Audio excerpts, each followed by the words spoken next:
36 x square minus 54 x plus 81। সপ্তম শ্রেণীর চতুর্থ অধ্যায় 7.2 অনুশীলনীর 62 পৃষ্ঠার 18 নম্বর উদাহরণের সমাধান করতে সাথেই থাকুন। 4x square minus 6x plus 9 দিয়ে 16x4 plus 36x square plus 81 এটাতে ভাগ করতে হবে।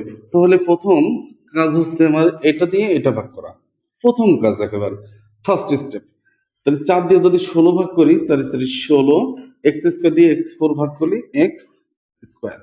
তাহলে আমাদের এখানে হচ্ছে কি 16x4, এটাতে আমরা শেষ করলাম।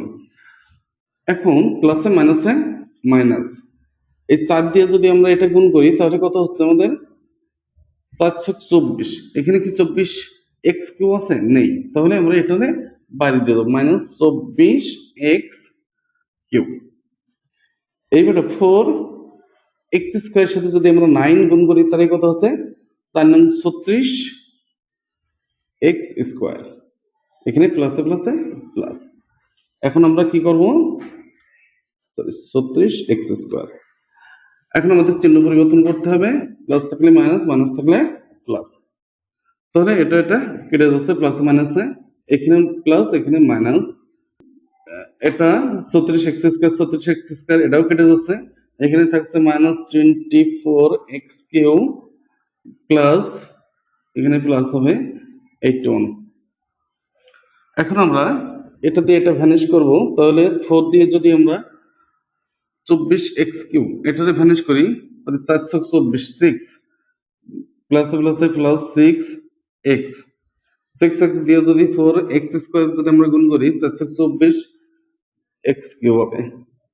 এখন 6 এক্স দিয়ে আবার 6 এক্স গুণ করলে plus minus minus 36 x square, 36 x square plus প্লাসে প্লাস 4 নং 6 নং 54 এক্স 54 এক্স কি এখানে আছে?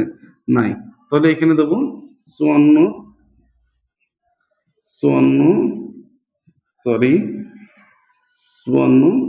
এক্স। এখন আমরা এটা কি করব, চিহ্ন পরিবর্তন করব। প্রথম কাজ চিহ্ন পরিবর্তন করার পরে কাটলে কেটে যাচ্ছে, এটা এটা কেটে যাচ্ছে, থাকছে কি এখানে আমাদের 36 x square minus 54 x plus 81। এখন আমরা 4 এক্স স্কোয়ার দিয়ে যদি 36 এক্স স্কোয়ার ভাগ করি 4 নং 36, তাহলে 9 প্লাস 9 9 দিয়ে যদি গুণ করি 4 নং 36 x square plus minus minus 6 নং 54 এক্স এবং 9 নং 81 প্লাস 81। চিহ্ন পরিবর্তন করলে দেখো পুরোটাই কেটে যাচ্ছে, আমাদের এই পুরোটাই কেটে যাচ্ছে 0, অর্থাৎ অ্যান্সার হচ্ছে এটা। ধন্যবাদ সবাইকে সাথে থাকার জন্য। আল্লাহ হাফেজ।